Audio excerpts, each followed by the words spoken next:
गिरकर संभलना जिसकी आदत बन जाए, वही इंसान असली बाजीगर कहलाए। हार उसके कदमों को रोक नहीं सकती, जीत को अपना मुकद्दर बनाए। जी हाँ, जो जीत को अपना मुकद्दर बनाए। सर, जैसे कि आपने कहा, आपका बचपन बड़े संघर्षों से बीता। खासकर आपकी माँ का निधन जब कक्षा 8 में थे आप, तभी हो गया। छोटे बहन भाइयों की जिम्मेदारी आप पर थी। उस समय आपने अपने आप को कैसे संभाला? मदर के निधन के बाद जिम्मेदारी तो कांधों में आई कि स्कूल भी जाना है, भाइयों को स्कूलों के लिए तैयार करना है, पिताजी का भी खाना बनाना है।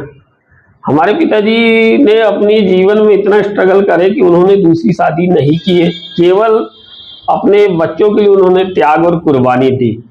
उस बीच में हमको भी समझदार बनना पड़ा, और कहते हैं कि जब जिम्मेदारी की चादर ओढ़ लो तो अपने आप सारी थकानें दूर हो जाती है, व्यक्ति खुद ही समझदार हो जाता है। हमारे पास उन दिनों भटकाव के भी बहुत से क्षेत्र थे, लेकिन चूंकि पारिवारिक जिम्मेदारी कंधों पे आई तो हमने केवल अपने लक्ष्य पर फोकस रखा कि हमें पढ़ना है, आगे बढ़ना है और माता पिता का नाम हमको रोशन करना है।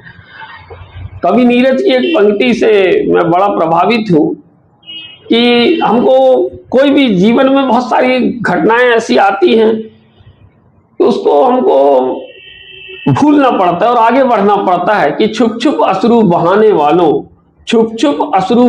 वालों, मोती व्यर्थ लुटाने वालों, कुछ सपनों के मर जाने से जीवन नहीं मरा करता है, कुछ सपनों के मर जाने से जीवन नहीं मरा करता है।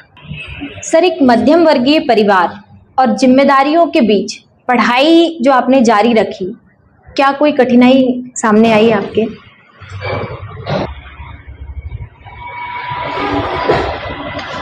सबसे पहली बात तो ये है कि मध्यम वर्गीय परिवार से आना हमारी कमजोरी नहीं, हमारी ताकत होनी चाहिए, क्योंकि हमारे पास खोने के लिए कुछ नहीं होता, जो कुछ भी हमको पाना है।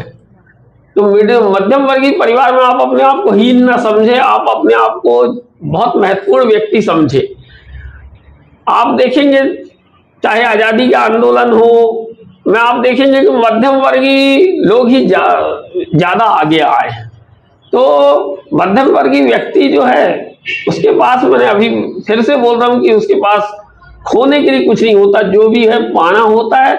और चूंकि हम गवर्नमेंट स्कूलों में पढ़े, निश्चित ही हमारे कुछ दोस्त प्राइवेट संस्थानों में भी पढ़ते थे, तो उनके और हमारी तुलना जब होती थी तो हमको कहीं ना कहीं लगता था, हीन भावना आती थी।